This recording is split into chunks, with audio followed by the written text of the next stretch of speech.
Question में पूछा गया है कि फ्यूचर बुद्धा कौन सा आने वाला है। ठीक, तो बुद्धिस्ट फिलोसफी है, तो जाहिर सी बात है कि हर एक फिलोसफी में आफ्टर बिलीफ है, ये एक कंसेप्ट होता ही है। आफ्टर लाइफ, आफ्टर बिलीफ, ठीक है। आने वाली चीज़ों में या आने वाले दुनिया की बात करेंगे, आने वाले जन्म की बात करेंगे, ऐसी चीज़ों के ऊपर विश्वास बेसिकली अलग अलग फिलोसफी में दिखाया गया है, और बुद्धिज्म भी उसमें से कोई छूटा नहीं है। तो बुद्धिज्म में भी ऐसा कंसेप्ट था कि बेसिकली क्या है कि बुद्धा बेसिकली जो जिस समय आए थे, जब बुद्धा की डेथ हो गई, जिसको महापरिनिर्वाण कहते हैं, तो अपने आप वो बुद्धा का फाइनल बर्थ था और वो बुद्धा का फाइनल डेथ था, ऐसा माना गया था। उसके बाद फिर से बुद्धा जन्म लेने वाले नहीं है। फिर भी क्वेश्चन में पूछा है कि बुद्धा, फ्यूचर बुद्धा, जो बुद्धा आने वाले हैं फिर से वापस दुनिया में है, वो कौन है। तो इस क्वेश्चन से आपको क्लू लगेगा कि अगर हमें पता है कि बुद्धिज्म में बुद्धा की डेथ होने के बाद फिर से बुद्धा का, बुद्धिज्म खुद ही बोलता है कि जब आपको निर्वाणा मिलेगा, सैल्वेशन मिलेगा, तो वो आपका परमानेंटली होगा, हमेशा के लिए साइकिल ऑफ बर्थ और डेथ से आप मुक्ति हो जाएगी, आपकी लिबरेशन हो जाएगा। तो फिर वही बुद्धा फिर से कैसे आ सकता है, ये कंसेप्ट फिर कहाँ से आ गया। फिर इससे ही हमें क्लू लगेगा कि, और याद आएगा कि बुद्धिज्म फिर से वही है। 3 मेजर स्कूल और फिलोसफी है? एक है हीनयान, एक है महायान और एक है वज्रयान। ये जो हीनयान है उसने ही बुद्धा के निर्वाणा की बात की थी या साल्वेशन की बात की थी, और सिर्फ बुद्धा के निर्वाण या साल्वेशन की नहीं, वो हीनयान बुद्धिज्म ने सारे ह्यूमन बींग्स के भी साल्वेशन की बात की है, सारे ह्यूमन बींग्स की भी साल्वेशन की बात की है। फिर हमें ध्यान में आता है कि जब हीनयान और महायान, और जैसे मैंने अभी थोड़ी देर पहले बताया, किसी भी फिलोसफी में डिफरेंस और डिवीजन कब आता है, जब उनके विचारों के मतभेद होने लगते हैं, जब उनके तत्वों के मतभेद होने लगते हैं। तो बुद्धिज्म में भी ऐसा ही हुआ था। हीनयान बुद्धिज्म ने जब बोला कि निर्वाण है और बुद्धा का निर्वाण हो गया और सभी सारे इंसानों का भी निर्वाण हो जाएगा या सारे लिविंग बींग्स का निर्वाण हो जाएगा, है? तो वैसे ही महायान बुद्धिज्म जो आया बाद में, फर्स्ट सेंचुरी एडी के आसपास से महायान बुद्धिज्म आया था, उसने भी उसी निर्वाण की बात की थी निर्वाण को एक्सेप्ट किया था, पर फिर भी वो हीनयान से डिफरेंट आपकी फिलोसफी है, एक अल्टरनेटिव फिलोसफी है। तो उसने बेसिकली एक कंसेप्ट लाया था बोधिसत्वा। उसने क्या कंसेप्ट लाया था, बोधिसत्वा। हीनयान बुद्धिज्म ने क्या बोला था कि हमें, कि हाँ भाई सबका सॉल्वेशन होगा और हर इंडिविजुअल खुद का सॉल्वेशन कर सकता है। तो वैसे महायान बुद्धिज्म ने जो कंसेप्ट लाया था, फिर वो हमें याद आएगा, हमने पढ़ा है फिर हमें याद आएगा, ठीक है। और उस वक्त तक लगभग हम ऑप्शन भी देखेंगे, है? और फिर याद हमें ये आएगा कि हाँ, कि बोधिसत्व नाम का कंसेप्ट जो है वो ऐसा बेसिकली बुद्धिज्म में माना गया है, शख्स या इंडिविजुअल जो सबको सॉल्वेशन दिलाने में मदद करता है, जो सबको सॉल्वेशन दिलाने में मदद करता है। और फिर ऑप्शन बढ़ के हमें ये ध्यान में आएगा कि ये सारे बोधिसत्वास के नाम है, ये सारे कौन किसके नाम है, ये सारे बोधिसत्वास के ही नाम है। उसमें से फिर हमें ये नाम याद भी आएगा, अवलोकितेश्वरा, है? ये नाम याद भी आएगा, अवलोकितेश्वरा। क्यों? क्योंकि इसका पेंटिंग भी है? इसका पेंटिंग भी है, अजंता केव्स में इसका पेंटिंग है, ये भी हमें याद आएगा।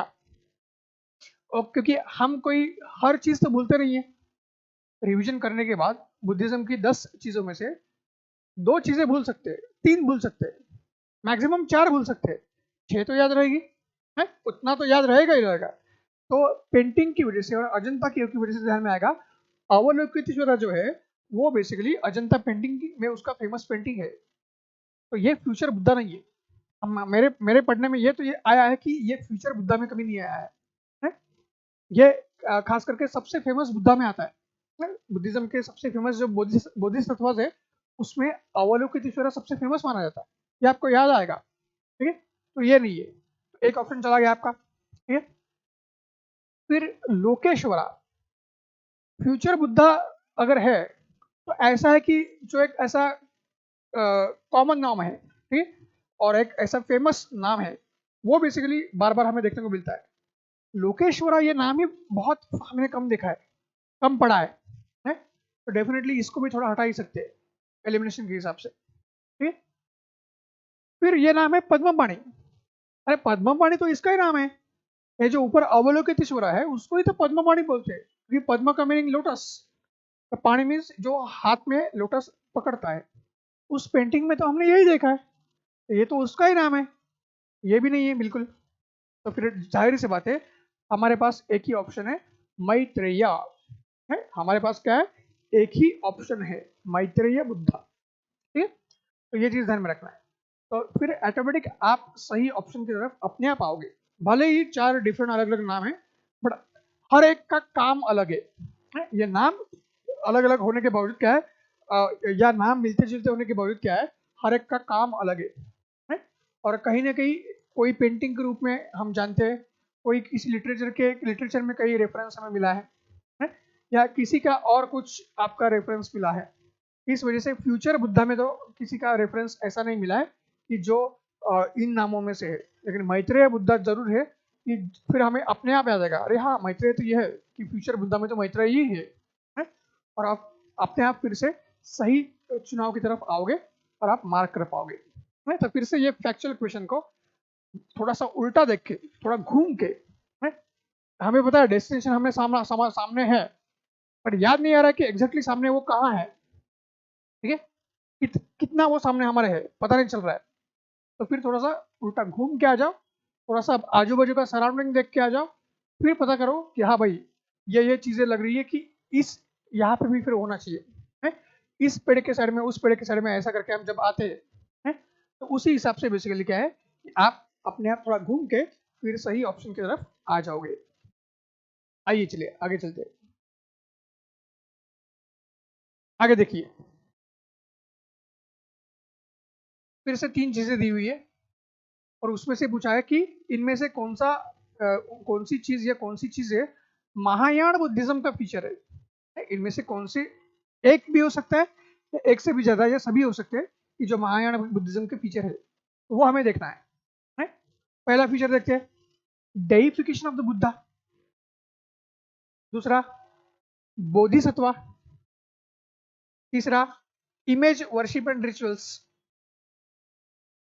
तो फिर अपने आप ध्यान में आएगा, अभी फिर से वही है, खुद को रिवाइज करने के लिए, खुद को याद दिलवाने के लिए, है बुद्धिज्म के तीन मेन खंबे या पिलर्स है, हिनयान, महायान, वज्रयान। उसमें से अभी क्वेश्चन किसके बारे में पूछ रहा है, महायान, ओके।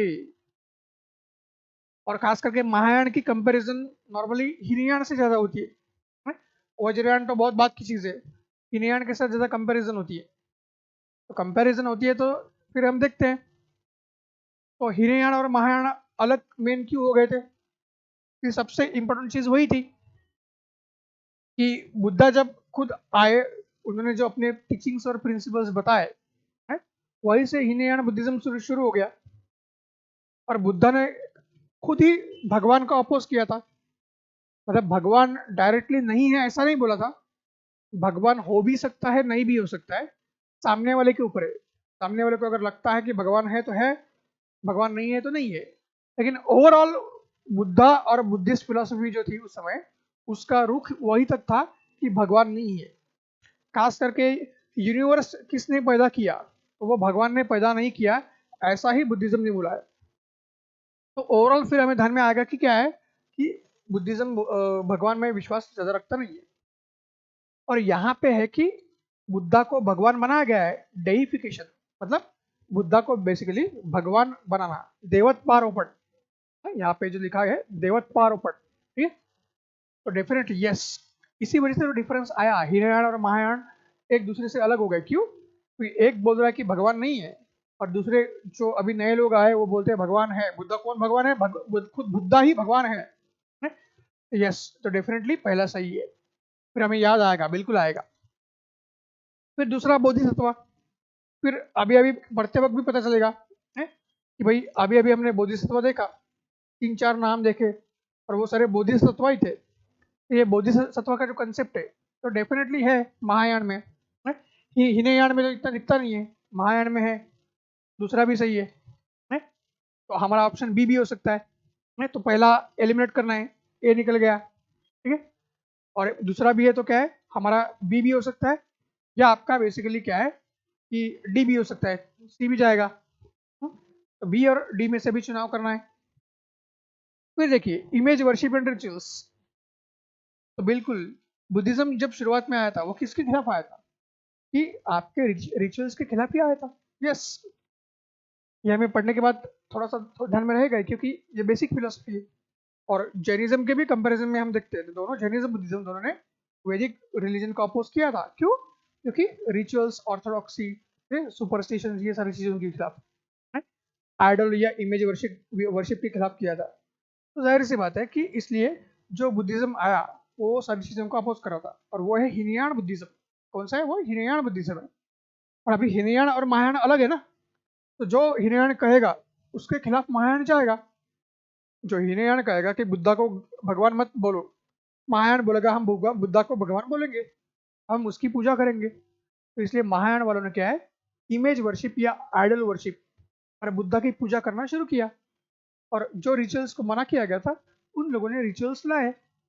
तो जाहिर सी बात है तीनों चीजें हमारे यहाँ फिट बैठ रही है, तीनों चीजें सही है, तो फिर बी निकल जाएगा और डी हमारा आंसर आएगा, है? अपने आप डी की तरफ हम आएंगे। तो क्लियर कट यूपीएससी आपको क्लू देगी कि कैसे आपको सही आंसर की तरफ आना है, और अपने आप उसी हिसाब से आपको रिवाइज होना शुरू हो जाएगा, मतलब याद होना शुरू हो जाएगा, रिकॉल होना शुरू हो जाएगा, है? पहली बार पढ़ने के बाद शायद इतना तुरंत याद ना आए, बट जब आप ओरिजिनल बुद्धिज्म के कंपैरिजन में उसको पढ़ोगे, हिनयान और महायान को कंपैरेटिवली पढ़ोगे, तो अपने आप चीजें रिकॉल हो जाएगी। रिकॉल होने के बाद सही आंसर आपका आ ही जाएगा। आगे देखेंगे।